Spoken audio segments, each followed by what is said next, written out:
Ralph sat in bed listening to the house talk. Ralph liked to listen to the house talk. It talked to him most nights, and when it did he always listened with equal parts excitement and reverential discomfort. Listening hard, Ralph leaned forwards, letting the bedclothes fall away from him. He cocked his head trying to make sense of the groans and creaks and commit them to his memory. When the noises stopped, Ralph grinned and nodded, staring into the dark void of his bedroom. He lay back in his bed and hoped that the house would speak again to him before sleep overtook him. It did not. That morning, as Ralph thought of the noises he had heard last night and of all the times the house had communicated to him previously as he stared into his soggy cornflakes. Ralph and his parents had moved into the house 6 months ago, and the house had been talking to him nearly every night over that time. At first he had been scared of the noises. He had run to his mother and father, waking them with his cries. They had sent him back to his room. Their groggy moans had begun to spike to anger when he had tried to refuse, and he had sat there the whole night, peering at the dark, the quilt drawn to his chin. He had not fell asleep until dawn had slipped through the curtains and amber light illuminated the familiar shapes of his room. The noises had not stopped until then. Over the days after his first night in the house, Ralph had heard the noises intermittently every night. His parents had explained that the house was old and poorly tended. They had shown him that floorboards creaked and pipes shook. They had not listened when he tried to explain that the noises in his room were different, that they carried with them a different quality. After many fruitless discussions, Ralph had sensed his parents' growing annoyance and had stopped talking about the noises. Instead, he had spent the nights listening and trying to work out what caused the sounds, keeping him awake. Every night he leant against the cool walls and the bare wooden floors and listened, trying to hear for one of the things that his parents had told him was the cause. He could not find one, but when he pressed his ear to the wall he had realized that the creaks and groans were not all he could hear. With his ear pressed tight to the wall he heard scratching, a strange slithery sound that sounded like the panicked throes of something trapped. He would hear the scratching for a few minutes, then it would change. Sometimes it would turn into a series of little taps that he would follow and try to repeat against the wall. Sometimes he would hear a fluttering sound, similar to the sound of an envelope being torn open, and he would follow the sound across the wall's surface with his fingertips for a few inches before it stopped.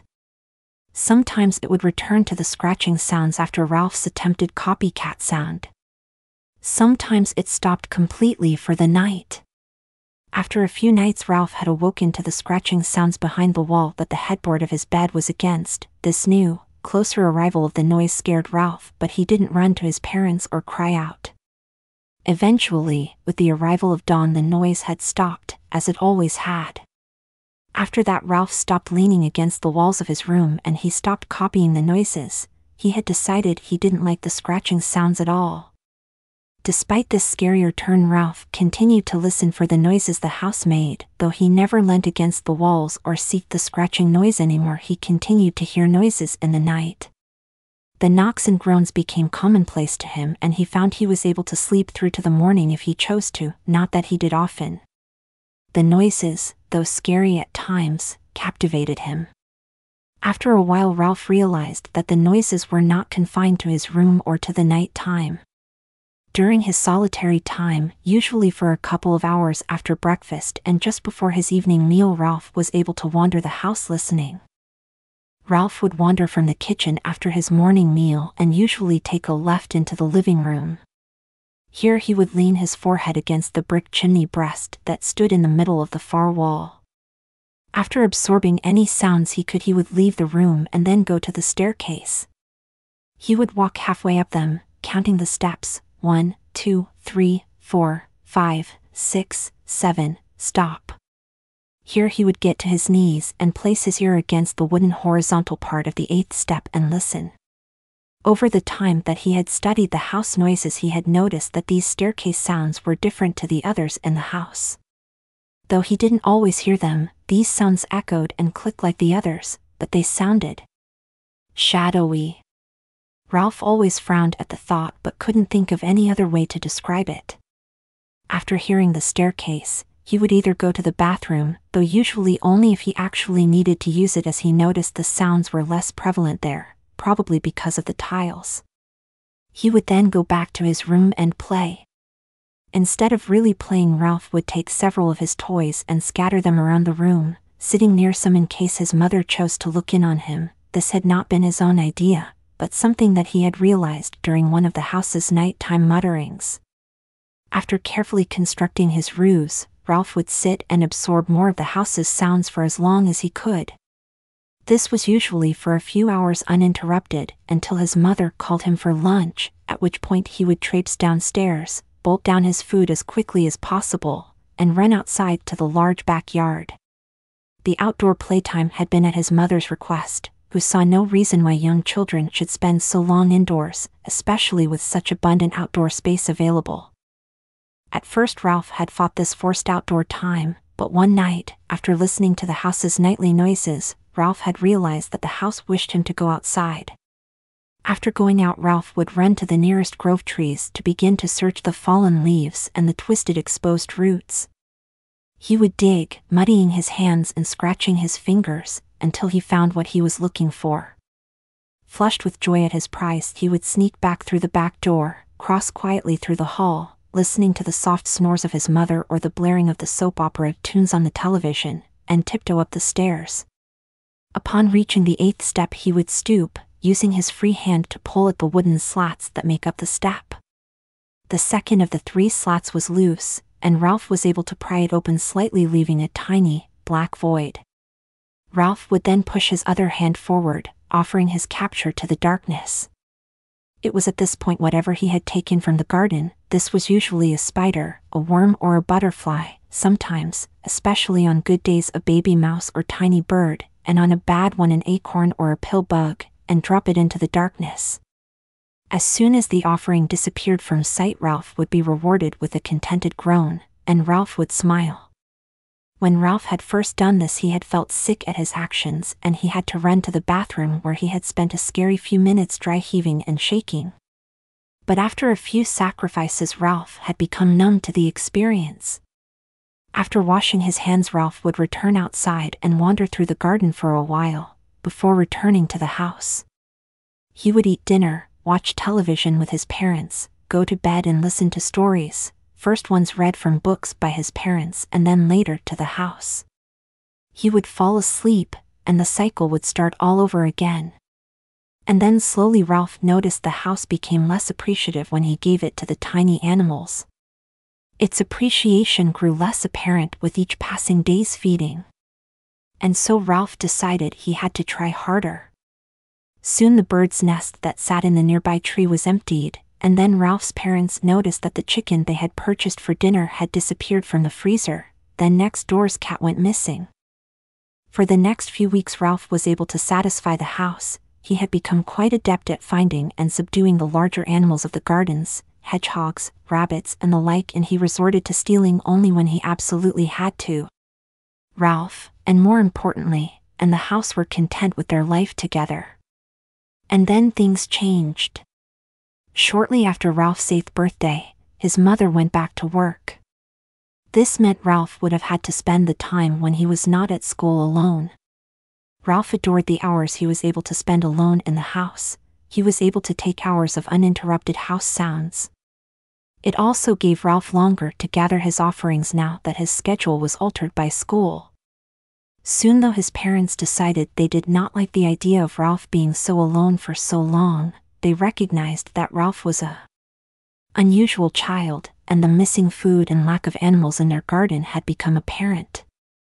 And while they could not prove Ralph had actually done anything wrong, they decided they would have to hire someone to look after him during the hours he would have been otherwise alone. They hired a young child carer called Miss Harris. Miss Harris was a strict woman. She would be waiting for him when he returned home from school.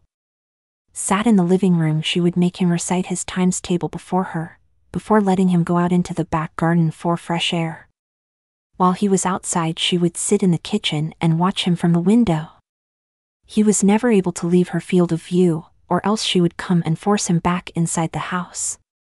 And, consequently, he was unable to gather any offerings for the house. If Ralph was lucky, he could find a spider or a worm and quickly stuff them into his trouser pocket, though the house was never pleased by such meager offerings, and Ralph would spend the night trying to coo and console the groaning sounds. After a while, Ralph was unable to even acquire these sparse morsels. Miss Harris had caught sight of his muddy trouser pockets and had forced him to turn out his pockets.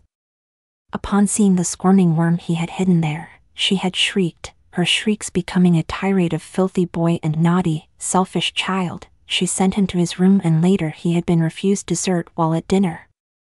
Weeks later, Miss Harris had caught him clutching a rabbit he had found grazing in the long grass of his garden. She had forced him to release the animal immediately, even ignoring his protests, and after he had begrudgingly let the animal hop away, she had spanked him and sent him to bed early. That night, Ralph came to a realization. If life was to return to the way he desired, he would have to get rid of Miss Harris. He leant against the cool wall, and for the first time since that night long ago, he listened for the slithery, wet scratching sounds again. He found them quickly and listened intently. A look of approval showed on his face that night as he slept content in his dreams of his coming plans. The next day, Ralph left early from school and rushed home before Miss Harris could arrive. When he got home, he flew up the stairs and eagerly began prying the slats of the 8th stair up. It took a tremendous effort, but Ralph was able to pull the middle slat free. Coughing from the cloud of ancient dust that he had disturbed, he placed the slat carefully to one side. He then began working the other 2 slats loose. A little while later, Ralph was dripping with sweat and panting heavily, but he was pleased. Before him was an open void in the staircase, which to Ralph looked like an open, toothless mouth. Ralph leaned over the edge, and immediately was hit by the foul smell that wafted up from the hole. Ralph reeled, and was forced to steady himself quickly as he was in danger of falling headfirst into the hole he had created. Only when he was sure he was steady again in his perch did he dare to lean forward again. He was again peering into the darkness, so he took out a torch from his pocket and paused. This had not been part of the plan. He had taken the torch on an impulse that morning, and it had rested in his pocket heavily all day, feeling like a guilty secret. Ralph grimaced and then turned on the torch light. He shone the beam of light slowly down the supports of the stairs and the ancient brickwork of the house wall, barely illuminating them. Ralph watched as the torchlight showed on the last of the brick and wood supports before illuminating nothing. Pure blackness existed beneath. The brickwork continued down but was completely obscured by the blackness. The wooden supports instead ended abruptly. Ralph frowned at the impossibility of the stairs he knelt upon. He could now see that physically nothing held the stairs up, and yet here they were.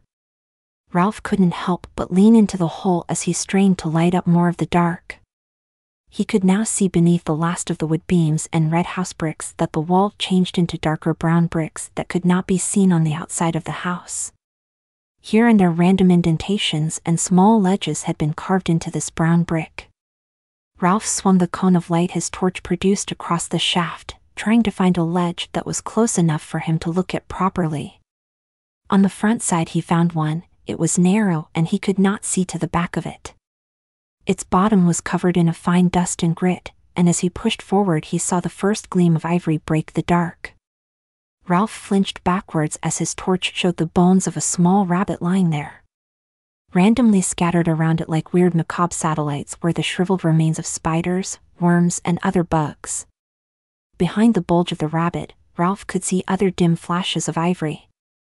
Ralph reeled away, but not before the torch shone on several objects further down the wall, each deposited on their own shelf. Here there lay the skeleton of a fox, its paws pulled forward as if it were digging. On the next shelf there was an old nest with broken eggshells strewn inside, and most sickeningly on the lowest shelf that Ralph could see there lay an old shoe on its side. Ralph couldn't see what was coming out of the shoe, and he was immensely glad. Ralph pulled away, breathing hard so as not to vomit. The skeletons he had seen on the lower shelves were not from him. He felt immediately paranoid.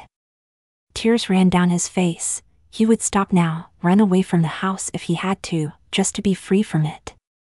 A sudden creak from beneath him caused Ralph to whimper. He knew immediately that if he tried to leave, the house would swallow him whole. pull him into the darkness and deposit his bones on a shelf of his own to be flanked by the bones of birds and the fossilized grubs forever. No. Ralph knew he would go through with the plan. He got up quickly, keeping as far away from the hole as he could. He began to walk down the stairs, but stopped suddenly. He turned and threw the torch down into the hole. Its light made cartwheels as it fell. Ralph wondered if it would fall forever, but after a minute he heard the faint crash of it hitting something hard and knew that the torch had reached a bottom that nothing living would ever see. Ralph sighed and went down the stairs. A little while later the front door of the house was flung open. Miss Harris stepped through into the hall, furious. The school had phoned her and informed her of Ralph's absence. She intended to be there when he turned up and planned to punish him accordingly. She was stopped in her thoughts of reprimanding Ralph by the sight of a hole in the stairs. She started forward slowly. As she got nearer, she became aware of the sound of faint sobbing coming from the hole. She mounted the stairs and climbed them, listening to the creak of the wood and the continued cries. "Ralph?" she asked as she stared into the dark eye of the stairs. The crying continued, though she thought it had quietened a little. She leaned forward slightly. "Ralph? Is that you? Did you fall?" She spoke to the dark circle. The crying stopped. She breathed in sharply through her teeth. Her knees were trembling unconsciously. Should she go back and phone someone, she wondered. She was wondering if she had really heard any crying in the first place when a sudden moan echoed up. "Ralph," she breathed, falling to her knees before the hole, like someone beginning to worship. "Ralph," she moaned. Her eyes searched the dark. Where was he? Silently Ralph emerged from the shadow of the living room. He went quickly to the staircase and climbed. When he was behind the kneeling Miss Harris, he stopped. He took a deep breath, reached out and pushed the unsuspecting woman before him. Miss Harris saw the shadow of Ralph behind her at the last moment, and from the corner of her eye as she began to turn she saw him reach out and push her. Then her world was turned upside down as she fell headfirst into the hole. The last thing she saw before the dark was Ralph's face. He was smiling, and his eyes were full of tears. Ralph sat on the bottom step of the stairs. The house was silent now, but in his ears he heard Miss Harris's scream as she fell into the darkness below the stairs. Unlike the torch, he never heard her hit the bottom. Her scream had just continued for a while, slowly quieting until it was no longer audible. Ralph wondered if that meant she was gone and had stopped screaming forever, or if she had just fallen so far that he could no longer hear her. After Ralph could no longer hear Miss Harris anymore, he had ventured up again and returned the boards. Keeping his eyes shut, because he did not wish to see the house's grim trophies again. He did not expect to see Miss Harris though. He was sure that she was gone. Ralph knew he would only see her again in his nightmares.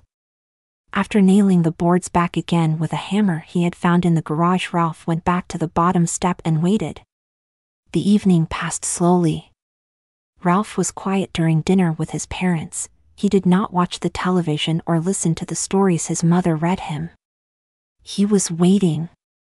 The night passed slower. And silently. Ralph sat in bed waiting for dawn. And eventually dawn did come and Ralph felt slightly better. Time passed.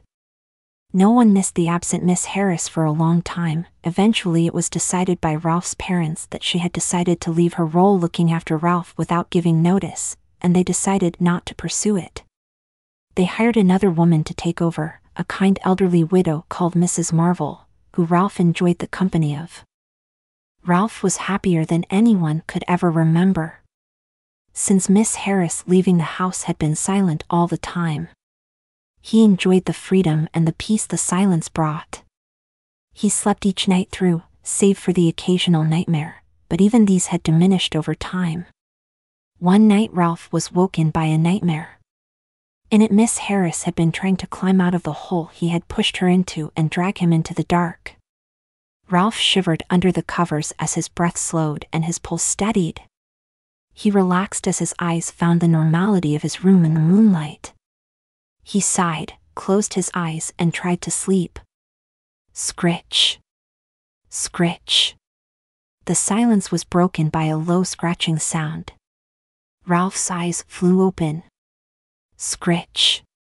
Scritch. It continued, louder than before. A low moan escaped his lips. Not again, never. Ralph cried. He flung the covers over his head. The stairs creaked. The end?